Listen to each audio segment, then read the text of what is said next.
네, 지금 스튜디오에 더불어민주당 당대표 정무조정실장을 맡고 있는 김영진 의원을 모셨습니다. 여쭤봐야 되는 질문이 상당히 많은데요.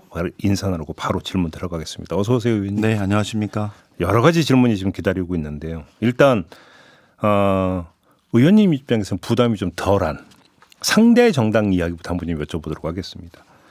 국민의힘에서는 최근 한 달간 정치권 뉴스의 80% 이상이 한동훈 비대위원장이다 이러면서 거의 뉴스를 지배하고 있다는 점을 강조를 하고 있습니다. 어떻게 생각하십니까? 한동훈 비대위원장 관련해서는 보기에는 비닐하우스에서 육성되는 그 비대위원장 같습니다. 방송 언론에서 초집중을 통해서 아주 초단시간에 집중 육성하는 비대위원장이었지 않을까. 그러니까 뉴스 지배력이 상당히 높았고 그에 따라서 제가 보기엔 취사 선택을 편하게 한 것 같다 그렇게 생각을 합니다. 그러니까 자연스러운 관심 집중이 아니라 육성이다 이렇게 보시는 겁니까? 그렇게 보고 있습니다. 아무튼 한동훈 비대위원장은 그 민주당의 정권 심판론에 맞서서 운동권 심판론을 지금 키우고 있지 않습니까? 이 전략을 어떻게 평가하십니까? 저는 한동훈 비대위원장이 아직도 국민의 눈, 상식의 눈이라기보다는 검찰 특수부 검사의 눈으로 세상을 보고 이 현재 대한민국을 보고 있지 않나 해서 좀 안타깝습니다. 예. 저희가 박정희 대통령을 지금 평가할 때도 공과를 다 보고 있지 않습니까? 네. 박정희 대통령에 대한 평가를 일방적으로 부정하거나 일방적으로 긍정하지 아니하고 공과 잘한 것과 잘못한 것을 구분해서 어떻게 볼 것인가를 평가하는 게 그런 방향으로 우리 사회가 대단히 성숙한 사회로 갔는데 일방적으로 혐오와 갈라치기를 중심으로 운동권을 바라보는 것 자체가 제가 보기에는 대단히 좁고 국민 상식의 눈보다는 특수부 검사의 눈으로 그렇게 보고 있지 않나 해서 대단히 안타깝습니다. 공과를 제대로 보고 또 잘못한 것은 잘못한 대로 잘한 것은 잘한 대로 평가하면서 우리 사회가 어떻게 발전해 나갈 것인가를 좀 얘기하는 게 필요하지 않을까 그렇게 보고 있습니다. 근데 옳고 그름을 떠나서 이제 정치적 효과의 측면에서는 어떻게 보세요? 저는 정치적 효과도 지금 우리 사회가 과연 운동권 심판론으로 들어가느냐 저는 아니라고 보거든요. 지금은 윤석열 정부 2년 집권 이후에 공정과 상식의 나라를 외쳤는데 네. 공정과 상식의 나라가 되었는가 어려운 사람들에게 희망과 비전을 주는 나라가 되었는가 국제관계에서 한미일 북중러의 관계를 잘 이끌어나면서 네. 한반도의 경제와 평화 외교를 잘 만들었는가 이런 핵심적인 그 실체에 대해서 평가하는 게 이번 선거가 아닌가 그래서 제가 보기에는 요점을 잘못 잡고 있다라고 그리고 자기의 책임을 회피하기 위한 방식으로 선전선동 방식에 기반한 성동격서식 전술이 아닐까 그렇게 보고 있습니다. 근데 이건 해석인데요. 두 갈래 효과를 겨냥하고 있는 게 아니냐. 첫째, 운동권 심판으로 키우면 키울수록 민주당의 공천 결과를 보고 공천이 혁신 공천이 아니라는 점을 강조하기 위한 하나의 어떤 논리적 디딤돌로 운동권 심판으로 설정하고 있는 게 아니냐라는 점이 하나. 두 번째는 그러니까 심판 대상으로 잡고 있는 운동권 인사들이 사실 문재인 정권에서 상당히 주된 역할을 했기 때문에 문재인 정권 심판 이야기를 자연스럽게 끌고 올 수 있다라는 효과 이 두 가지를 염두에 두고 있는 게 아니라는 해석도 가능할 것 같은데. 그렇죠. 그렇게 이제 제가 보기에는 본인의 치부와 잘못을 덮고 책임을 상대방에 넘기면서 국민들의 그 선택을 받겠다라고 하는 얄팍한 전술인데 저는 그런 전술에 넘어갈 국민이 과연 있을까라는 생각이 들어요. 예. 제가 보기엔 지금 국민들은 집권 여당으로서 얼마나 많은 검사를 공천할 것인지 윤석열 대통령을 일방적으로 추종하는 윤심공천이 얼마나 될 것인지 여기에 대해서 더 관심이 많다라고 보고 있어요. 그래요? 그래서 검사공천, 윤심공천을 어떻게 그 비대위원장인 한동훈 비대위원장이 할 것인가에 대한 판단 그것이 독립적인가 종속적인가 주종관계인가 상하관계인가 독립적인 관계인가 이것을 제가 보기엔 더 중심적으로 보지 않을까라고 보고 있습니다. 어제 이재명 대표가 임혁백 공천관리위원장, 안규백 전략공천위원장, 조정식 사무총장 이렇게 만났잖아요. 무슨 얘기 나눴는지 혹시 좀 들으셨어요? 저는 제가 보기에는 네 분이 그 당대표 공관위원장, 전략공관위원장, 사무총장이 공천을 실제적으로 판단하고 결정하는 최고 책임자이기 때문에 네. 서로 의견을 주고받고 방향을 아마 서로 논의하지 않았나 그렇게 보고 있습니다. 그래요. 구체적인 어떤 뭐냐면 그 조율 내용을 혹시 못 들으셨어요? 제가 보기에는 공천이라는 것은 아직 내일부터 심사가 진행이 되기 때문에 공정한 심사, 그를 통한 시스템 공천 그리고 결과론적으로 통합을 통한 선거의 승리가 민주당의 큰 총선 방향이기 때문에 그 방향을 디테일하게 어떻게 공관위와 전략공관위에서 적용하고 진행할 것인가 거기에 대한 큰 방향들을 얘기하지 않았을까 그렇게 보고 있습니다. 지금 공천 관련해서 이른바 친명 대 친문 구도가 만들어지면서 긴장이 고조되고 있다. 언론이 이런 보도를 쏟아내고 있는데 어떻게 받아들이십니까? 그렇죠. 뭐 그렇게 선거 때가 되면 그 친윤이냐 아니면 비윤이냐 이런 얘기도 있고 네. 친명이냐 비명이냐 이런 얘기도 있는데 실제로 이건 대통령 선거나 이런 게 아니고 253개 지역구 의원과 47명의 비례대표 후보를 자질과 능력에 의해서 어떻게 평가할 것인가에 대한 판단의 문제이고 민주당은 2016년부터 시스템 공천이라고 하는 원칙을 적용해서 사전 컷오프나 이런 거 없이 평가에 의해서 당원 50% 국민 50%의 경선에 의해서 결정한다. 큰 방향을 정했기 때문에 그 방향에 맞게끔 진행한다. 나머지 판단은 국민과 당원의 몫이다. 그렇게 보고 있어요. 그래서 저는 물론 뭐 친명 비명을 스스로 자칭 친명 자칭 비명 이렇게 얘기할 수 있지만 그 누구도 친명이다 비명이다라고 논할 수 없다. 라고 보고 있습니다. 바로 그 지점인데 지금 이건 언론 보도를 기초로 질문드리는데 언론이 수많은 어떤 보도를 내놓았던 중에 하나가 친명 인사들이 비명 또는 친문 현역들에게 도전장을 내고 있는데 이것이 결국은 속칭 이재명 8이냐 아니냐 요 논란이 있지 않았었습니까? 그러니까 지금 제가 누구를 뭔가 염두에 두고 뭔가 질문 드리는지는 뭐 아마 그 의원님이 더 잘하실 것 같은데 이런 분들에 대해서 한번 좀 평가 좀 해 주십시오. 어떻게 보십니까? 제가 보기엔 뭐 자칭 친명팔이라고 얘기를 하는데 네. 실제로 그런 경우는 없고요. 그 누구도 뭐 당대표와 지도부에서 친명이다 아니다를 이렇게 딱지를 붙여놓은 사람이 없기 때문에 또 그런 것도 없고요. 그냥 자칭 친명일 뿐이니? 자칭이라고 저는 보고 있고요. 그래서 그걸 가지고 저는 판단하진 않을 것이다라고 봐요. 저는 그래요? 국회의원들이 자질과 능력, 정책적인 능력 그리고 정말 국민들과 함께 해왔는지에 대한 엄중한 평가를 받는 과정이기 때문에 네. 그것으로 가지 저는 그렇게 국민들과 당원들이 그것으로 판단하지는 않는다 그렇게 보고 있습니다. 그러면 이분은 어떨까요? 김지호 당 대표실 정무조정 부실장 의원님이 정무조정실장 아니십니까? 그 부실장께서 임종석 전 실장 같은 분이면 좀 더 상징성 있는 용산에 출마했어야 한다. 이런 말을 했는데 어떻게 평가를 하십니까? 제가 보기엔 좀 개인적인 의견이라고 생각을 합니다. 혹시 그 의원님과는 전혀 교감이 없이 그냥 본인 혼자 한 얘기는 본인의 개인적인 생각이겠죠. 그래요? 의원님은 전혀 몰랐습니까? 저는 뭐 그렇게 얘기를 한 것까지 제가 뭐 하라 마라고 하지는 않기 때문에 네. 개인적인 생각인 것 같고 예.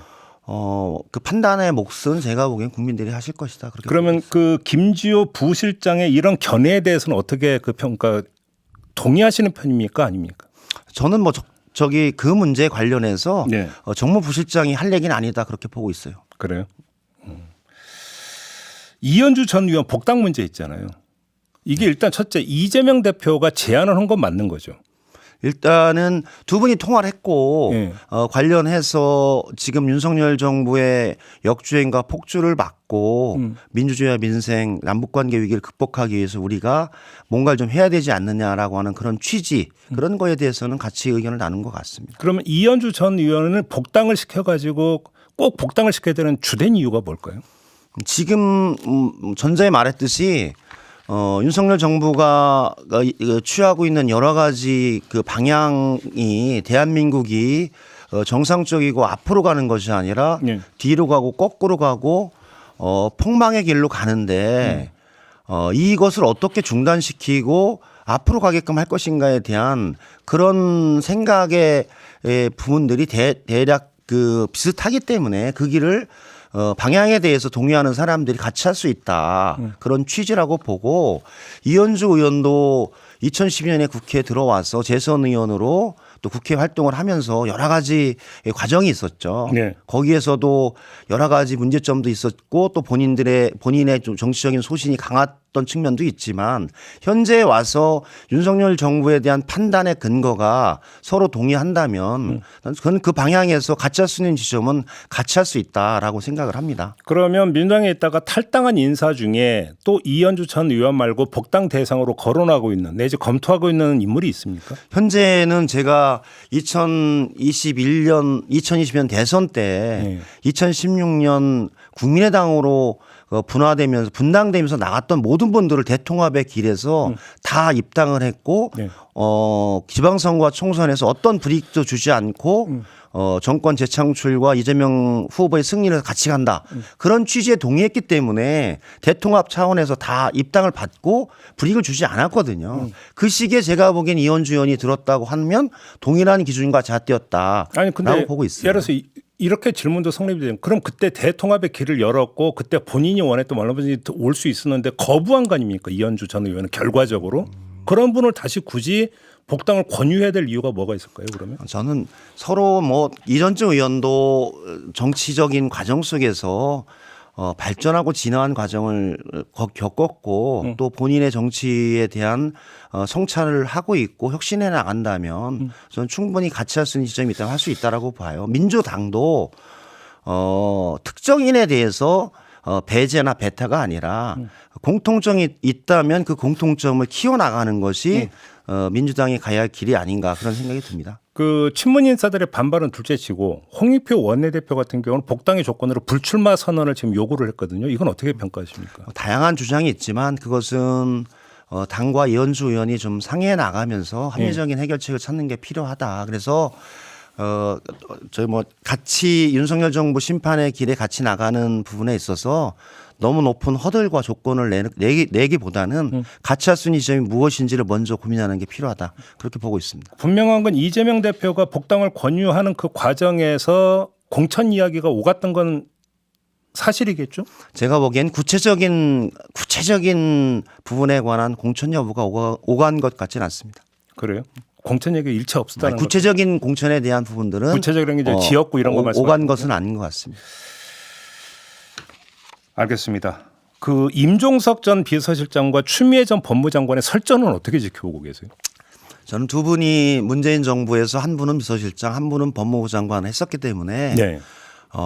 여러 가지 그 상황과 조건을 바라보는 시각의 차이가 있을 수 있는데 그 문제를 가지고 너무 제가 보기엔 개인적인 생각과 감정을 가지고 사감이 좀 깔려 있다고 보시는 겁니까?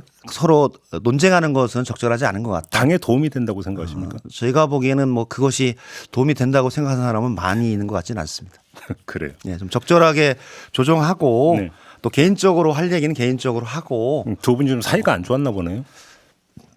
뭐 서로 인연과 관계들이 다 있겠죠. 그건 두 분의 사이라서 제가 말씀드리기는 적절하지 않은 것 같습니다. 알겠습니다.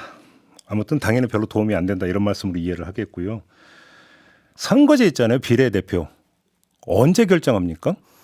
지금 보면은 이제 각 당에서 공천 실무를 진행하고 있지 않습니까? 네. 그러니까 심사도 하고 평가도 하고 경선도 진행하고 뭐 단수 공천, 전략 공천도 진행하고 있는데 그 공천을 하고 경선을 하는데 지장이 없는 그런 시점 정도에 결정되지 않을까라고 보고요. 오늘 근데 한 조간은 이번 주 안에 또 결정할까 이런 보도가 나오기도 했던데 맞습니까? 원래는 뭐 좀 여야 간에 협의가 되고 당에서 좀 잘 조정이 되면 2월 1일 본회의에서 좀 빠르게 결정하면 좋지 않나라고 하는 의견도 있었는데 네. 제가 보면 2월 임시국회에서 결정하지 않을까라고 보고요. 네. 2016년, 2020년에도 선거구 획정 문제와 선거제 문제가 대단히 논란이 많아서 여야 간의 합의의 지점이 되게 어려운 것 같아요. 네. 특히 선거구 획정 문제도 국힘에서는 자기가 유리한 지역은 절대 줄이지 못한다.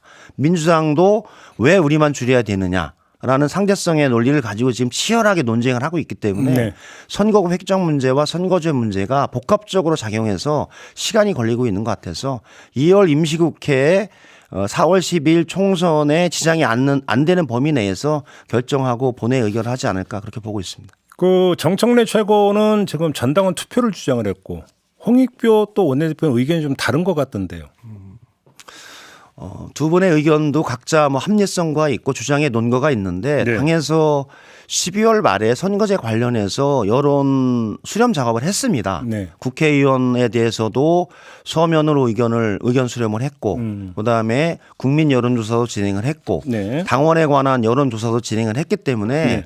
전 충분하게 의견 수렴이 됐고 또다시 전락원 투표까지 가서 할 수 있는 사안은 아니다. 저는 충분하게 당원과 국민, 국회의원들의 의견들을 수렴을 했기 때문에 당내와 지도부들이 잘 논의하고 의원총회를 거쳐서 결정을 하면 저는 우리 당원과 국회의원들과 국민들이 따를 것이다 그렇게 보고 있습니다. 전당원 투표까지는 갈 필요 없다. 뭐 전 충분한 의견 수렴을 진행하지 않았나 그런 생각을 하고 있습니다. 알겠습니다. 지금 쌍특검법 거부권이 행사가 됐잖아요. 이제 재표결만 남겨두고 있는 상황인데 어제 이런 보도가 나왔습니다. 이 재표결 시점을 총선 뒤로 미루는 방안.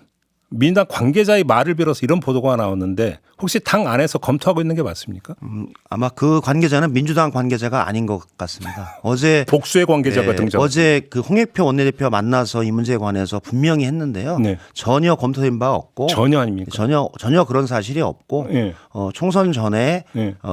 적절한 시점에 표결을 진행한다. 그런 그게 그 홍익표 원내대표의 그 입장이었습니다. 총선 전에 재표결한다. 이게 확실한 입장입니다. 예. 다만 이제 2월이 될지 3월이 될지는 아직 못 정했습니다. 그건 뭐 여야 간의 의사 일정의 협의와 어느 시점이 가장 그 안건을 논의하고 표결하는 게 중요한지에 대해서 네. 판단하면 진행할 것 같습니다.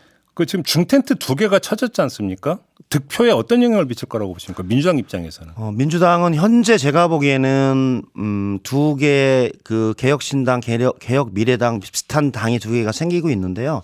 그 사안에 대한 것은 정당 지지도에 지금 대부분 반영이 됐다라고 보고 있어요. 지금. 다 반영이 됐다. 대부분 많이 반영이 됐다라고 보고 있어서 지금 새로운 특별한 더 큰 변수로 작용할 것 같지는 않다라고 보고 있습니다. 아, 그래요? 그러면 여론조사에 나오고 있는 그 수치가 지금 최대치다 혹시 제가 보기에는 그 수준이 될 거고 그 중텐트 두 개가 빅텐트로 전환이 돼서 예.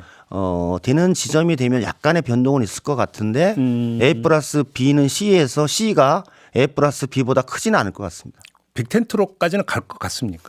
저는 사실은 보면 그 인간 세상도 그렇고 동물 사회도 그렇고 큰 파일을 놓고 나눌 때는 적절하게 합의와 조정을 가거든요. 그런데 작은 파일을 나눌 때가 더 치열하고 피 튀기는 경쟁이 있거든요. 네. 그래서 그 과정을 그 이해관계를 조정할 수 있을까. 그리고 쉽지 않을 거라고 이준석 보시네. 대표와 이낙연 대표 두 분 중에 한 명이 대표가 될 텐데 그 지도체제 문제를 해결할 것인가. 그다음에 정책과 노선에 있어서 과연 두 당이 같이 갈 수 있을까라는 판단이 있어요. 알겠습니다. 쉽지는 않을 것 같다. 네. 이 묶인 질문을 한꺼번에 쏟아내다 보니까 정신이 없었습니다. 네, 이렇게 마무리할게요. 고맙습니다, 의원님. 네, 고맙습니다. 네, 김영진 민주당 의원과 함께했습니다. 네.